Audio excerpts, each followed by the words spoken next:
The barn creaked under its own age, the wood swollen with years of dust, sweat, and secrets. It smelled of old leather and something final. Seated along the rough-hewn benches, weather-worn men kept their hats in their laps, not out of formality, but out of respect. At the center of the ring stood Vernon Slade, gaunt as a scarecrow, though still holding onto the silhouette of the man he once was. By his side stood Midnight, a striking black stallion with a white heart-shaped blaze on his forehead. The horse stood still, ears twitching, as though he understood the gravity in Vernon's trembling hands. Vernon cleared his throat. "He's the last one," he said, barely louder than the wind whispering through the cracks in the barn walls. "The last thing I ever raised right." His voice caught, and a hush deeper than silence followed. Orville Stokes, wide-shouldered and soft-eyed beneath his grizzled beard, stepped forward. "Vern, this don't feel right." "You sure?" Vernon didn't look at him. His sunken eyes were fixed on Midnight. "Hospice says it's close now," he muttered. "Lungs are shot. I've got maybe weeks. I can't take him with me." The auctioneer hesitated, his fingers stiff around the gavel. Opening bid, 3,000.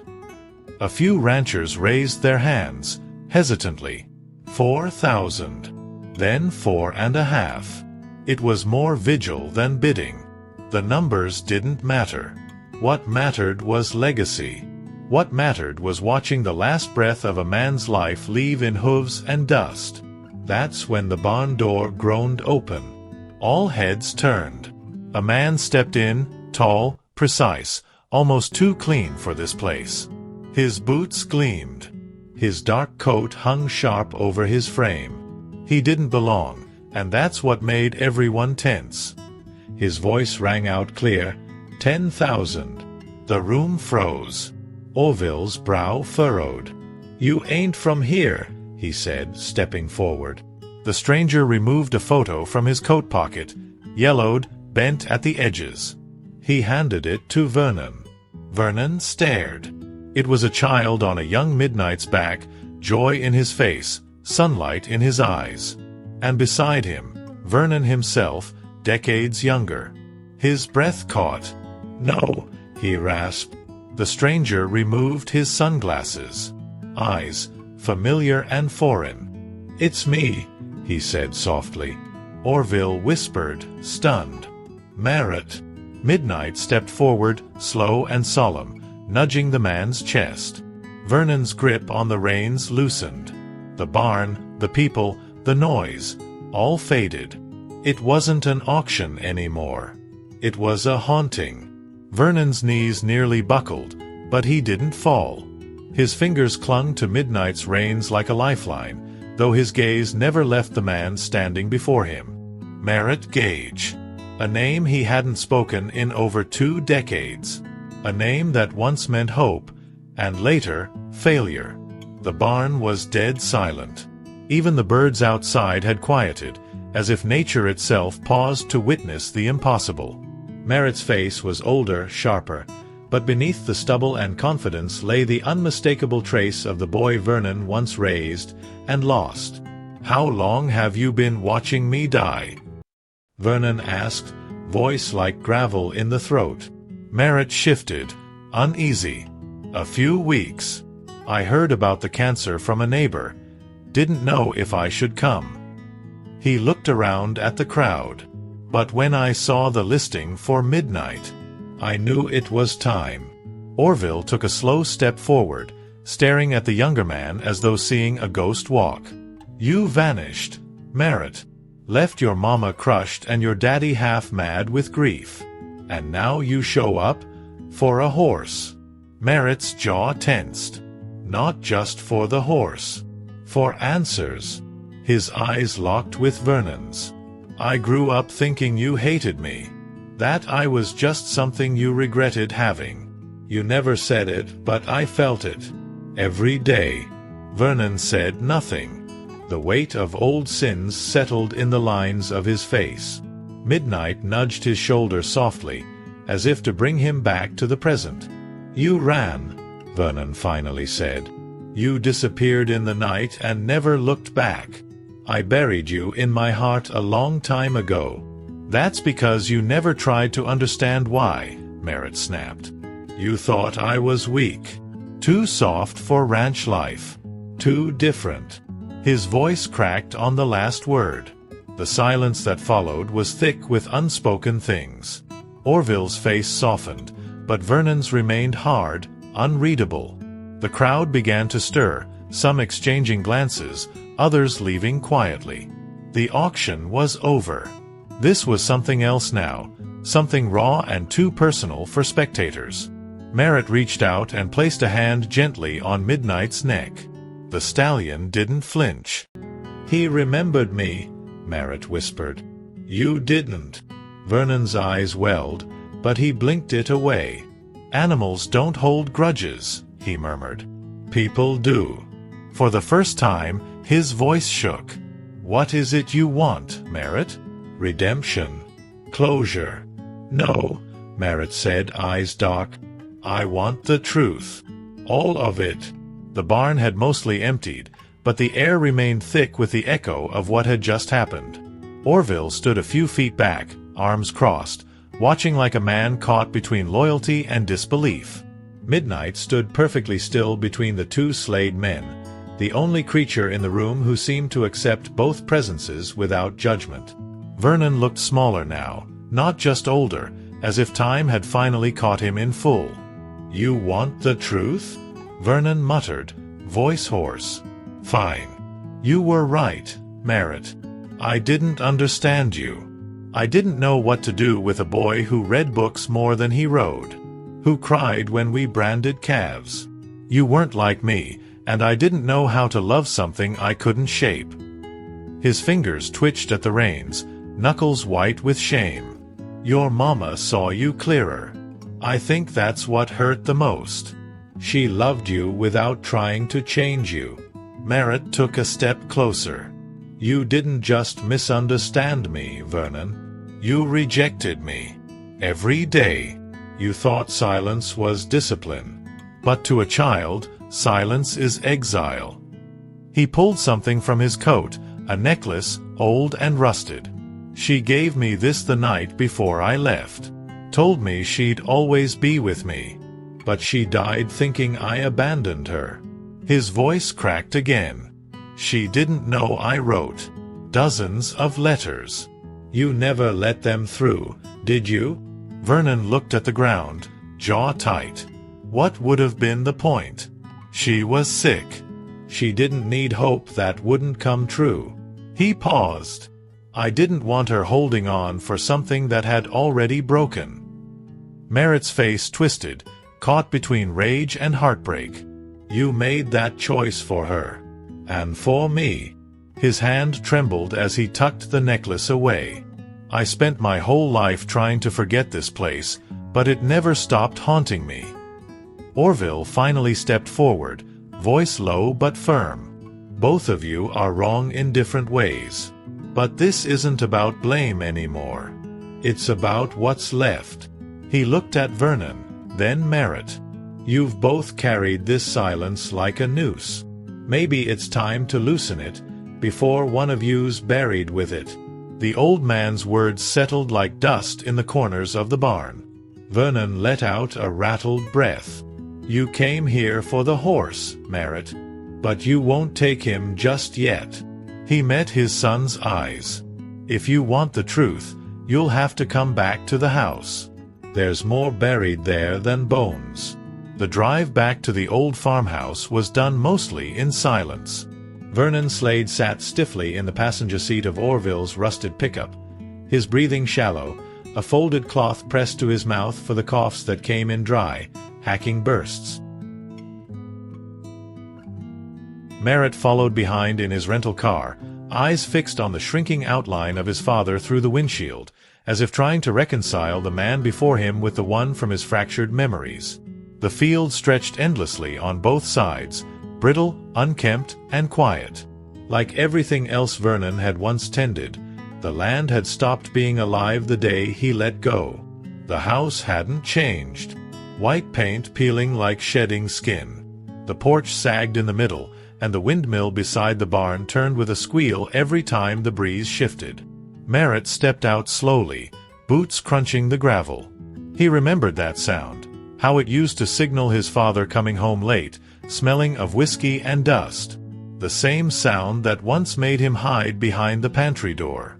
Now it brought something else, dread. Inside, the house felt like a tomb. The air was stale, heavy with old tobacco and medicine. Faded photographs hung crooked on the walls, one of Merritt as a boy, with his mother's arm protectively around him. Vernon's face wasn't in many of them. He'd always been there, but never really in the picture. Orville helped Vernon into his chair by the cold fireplace and poured him a glass of water. Merritt stood awkwardly by the doorway, as if entering sacred ground he no longer believed in. "There's a box in the attic," Vernon said, his voice like rust. "Old cedar trunk. Your mama kept everything. Letters, photos, things I should have burned but didn't." He closed his eyes, the weight of the years pressing hard on his chest. "You want the truth? It's up there, not in me." Merritt hesitated. The attic. The one place he'd never been allowed as a child. He used to imagine monsters up there. Turns out the real ones were downstairs. With a long breath, he climbed the narrow staircase, every step groaning beneath his weight. At the top, the air was different, dry, full of dust and memory. The trunk sat in the far corner under a sheet, like a forgotten grave. He pulled it free and opened the lid. Inside, bundles of letters tied in fading ribbon. Newspaper clippings. A small velvet box. And a journal, its cover cracked, pages swollen with time. He sat down on the floor, heart pounding. The first page read, "For Merritt. In case I'm gone before the words come out right." Merritt sat cross-legged on the attic floor, the journal trembling in his hands. Dust clung to his sleeves, and sweat gathered at the base of his neck despite the cold stillness of the air. He stared at the first sentence again. "For Merritt. In case I'm gone before the words come out right." His mother's handwriting, delicate but certain. Her voice returned to him in fragments, humming while hanging laundry, whispering goodnight prayers, the way she used to cup his face when his father looked through him. He hadn't heard her in years, but now it was like she was beside him again. He turned the pages slowly, each one a quiet explosion. The entries began simple. Her fears, her joys, the ache of loving a son and standing between him and a husband she couldn't reach. Then came the confessions. Vernon's temper. The bruises she hid. The nights Merritt cried himself to sleep while she sat silently on the other side of the door. She hadn't written to shame anyone. It was all there with a strange kind of grace. But the truth cut deep. She had known her time was running out, and she wrote this so Merritt would one day know he wasn't the broken one. Downstairs, Vernon coughed violently, the sound echoing up through the thin wood. Merritt shut the journal and clutched it to his chest, breath shaky. He didn't cry, not yet. The rage was louder than the grief. For all those years he had believed he'd been weak, soft, somehow unworthy of his father's respect. But now he saw it clearly.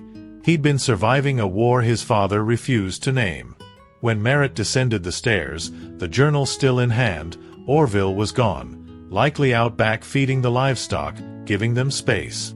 Vernon sat slumped in his armchair, eyes half closed but not asleep. He opened them when Merritt stopped in front of him. There was no speech, no theatrical confrontation. Just Merritt placing the journal on his lap. "She knew everything," he said, voice steady. "And she never stopped believing in me." Vernon's eyes didn't leave the journal. His fingers hovered above it, hesitant. "I never read it," he said after a long silence. "I couldn't. I was scared it would prove I was the monster she forgave." He looked up at his son, not defiantly, not pleading, but hollow like a man already halfway gone.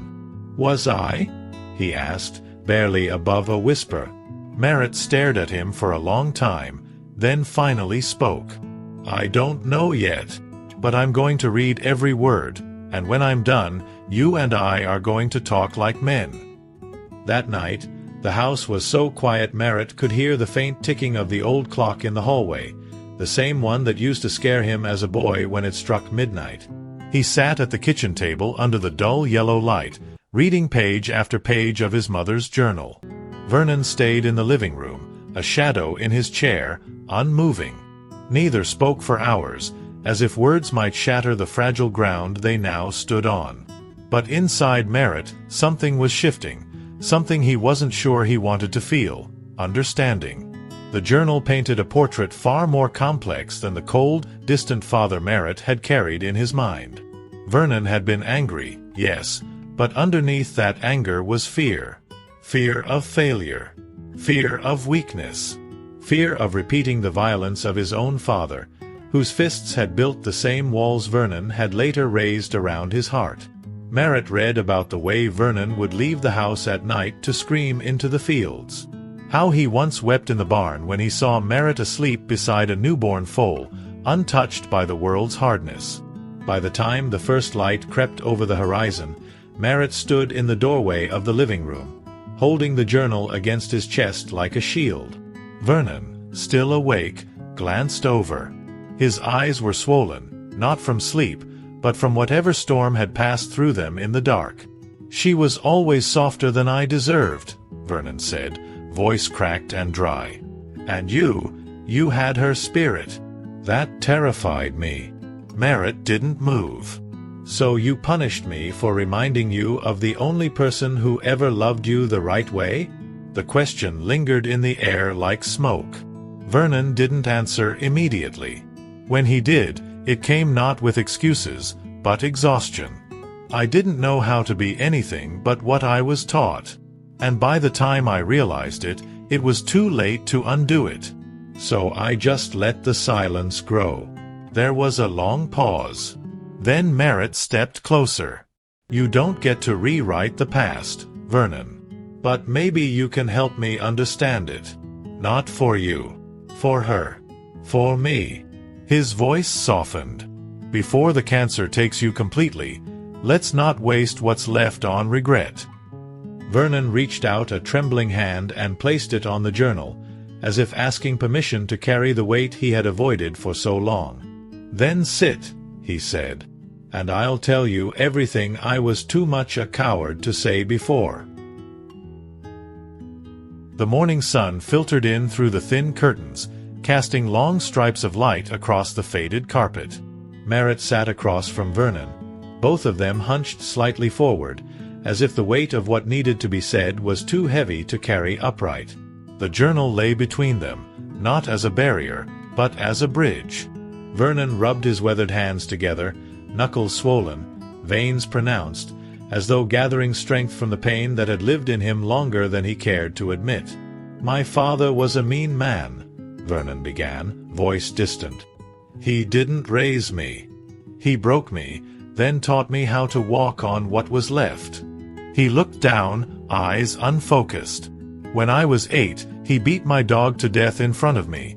Said boys didn't need pets, they needed grit."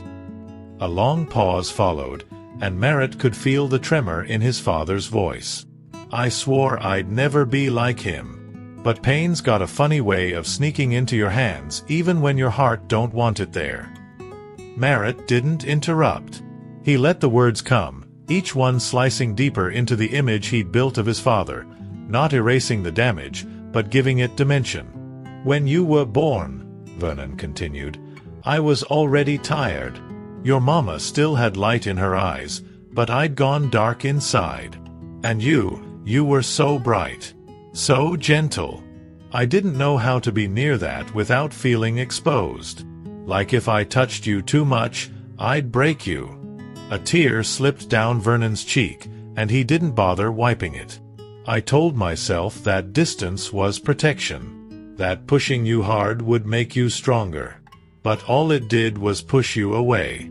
And when you left, I told everyone you were dead to me. But I lied. I checked the mail every week. I just never had the courage to open your letters." His voice cracked, and he looked at Merritt fully for the first time in hours. "I failed you. And I failed her. And now I'm out of time to fix it." Merritt leaned back, heart heavy but steadier than before. "You can't fix the past, Vernon. But you can face it. And that counts for something." He paused. "But there's one thing I still don't understand. There's a gap. Something Mama never wrote about. Something she was protecting me from." Vernon lowered his gaze, hands trembling again. "There is one more truth," he whispered. "One she made me promise never to tell. Until now."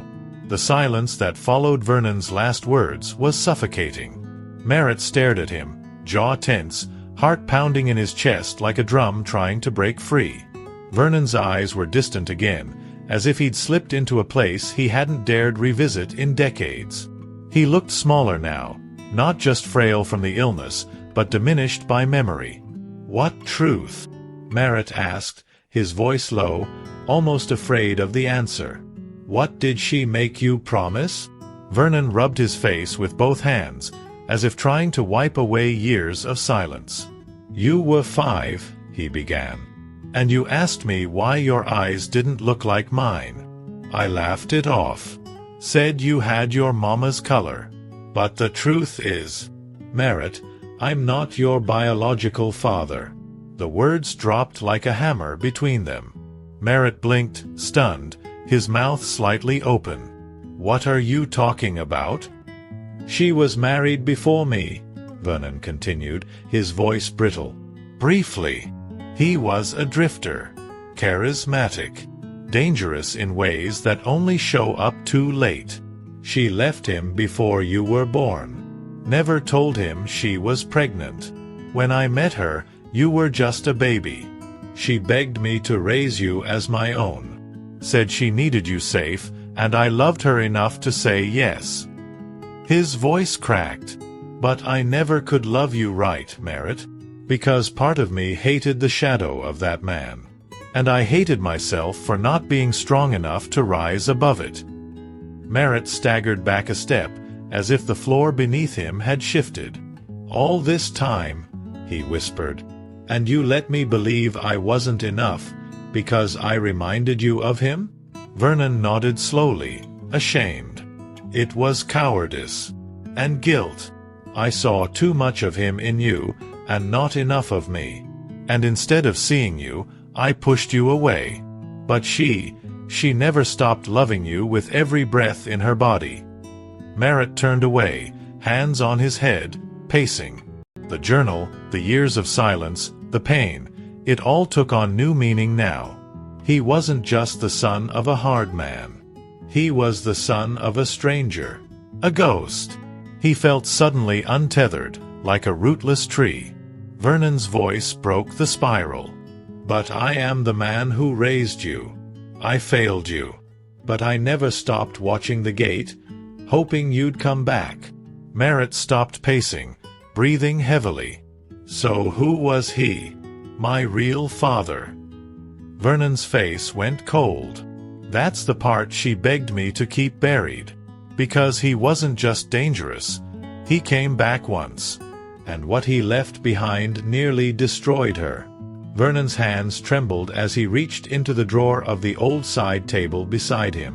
From within, he pulled out a small, battered envelope sealed with tape yellowed by time. He held it out to Merritt without meeting his gaze. "She wrote this for you," he said. "Told me to give it to you only if he ever came back, or if you started asking questions she couldn't answer." His voice grew quieter. "He did come back once. When you were 7. Merritt took the envelope slowly, his fingers numb. "Why didn't I remember?" he asked, his voice fragile. Vernon let out a hollow breath. "Because you were asleep. And because she made sure you never saw him. She told me to take you to Orville's that night. Said she needed to handle something alone." He looked away, shame flooding his face. "She didn't tell me what happened, but the next morning, She had a split lip and wouldn't let me touch her." Merritt's stomach turned. He held the letter like it was something radioactive. What kind of man was he? Vernon's eyes finally met his son's. His name was Jude Garrison. Charming. Clever. Violent when cornered. He left your mama with bruises, and when she finally left him, he tried to convince her she'd regret it. Said the boy she was carrying would grow up to be like him, a man no one could cage. Those were his words. Silence spread like a stain across the room. Merritt sat, the envelope untouched in his lap. A storm churned in his chest, not of fear, but of identity. For so long, he had defined himself by rejection. Now he didn't know whether to feel grateful he'd never met Jude, or haunted that some part of him still might belong to that man. "Do you think I'm like him?" he asked, the question barely audible. Vernon didn't answer right away. When he did, it was with tears in his eyes. "No. I think you're stronger than both of us. You had every reason to become bitter, to walk away from this place and never look back. But you came, and you listened. That means you've got more of your mama in you than anyone." He paused. "And I hope, someday, you'll forgive the man who tried to fill shoes too big for his heart." Merritt looked down at the envelope. He wasn't ready to open it yet, but he knew he would. Soon. There was one last ghost to face before any healing could begin. And whatever was written inside, it would decide how this chapter of his life would truly end. The morning was still, painted in soft hues of gold and gray as fog drifted lazily over the pastures. Merritt sat alone on the porch steps of the old farmhouse, the unopened envelope resting on his knee. Midnight grazed in the field beyond, calm and quiet, as if he too was aware something sacred was about to be unearthed. Inside the house, Vernon slept, shallow breaths echoing from the living room like a clock winding down. The silence wasn't heavy anymore. It was waiting. Merritt finally peeled open the envelope. The paper inside was fragile, the ink slightly faded, but her handwriting was unmistakable, elegant, careful, like she'd meant every curve of every letter. He took a deep breath and began to read. "My sweet Merritt, if you're reading this, it means the past has found you. I prayed it never would, but deep down, I knew it might. I want to start by saying this. You were never the product of a mistake. You were the light I chose to protect. No matter whose blood runs in your veins, your soul was always your own, and it was beautiful." Merritt felt his throat tighten. He paused, eyes burning, and continued. "Jude gave you life, but he didn't shape you. I did. Vernon did, in his own flawed way. But more than that, you shaped yourself. Every kind thing you ever did, every gentle choice you made, those weren't inherited. They were yours. If I hid the truth, it was never to deceive you. It was to give you the chance to become who you were, without fear of the shadows behind you." By the time Merritt finished the letter, his hands were trembling. The pain hadn't vanished, but it had been given purpose. A story, not just a wound. He folded the paper gently and held it against his chest. For the first time in years, he felt grounded, like he knew where he stood and why. He returned inside to find Vernon awake, weaker than ever, but alert. Merritt didn't speak. He walked over, knelt beside him, and placed the letter in his hands. "She loved you," he said, "even when she feared you. And I think I finally understand why." Vernon nodded slowly, tears sliding silently down his cheeks. Merritt stood, glanced back once more, and said, "Let's take midnight out to the pasture. One last time."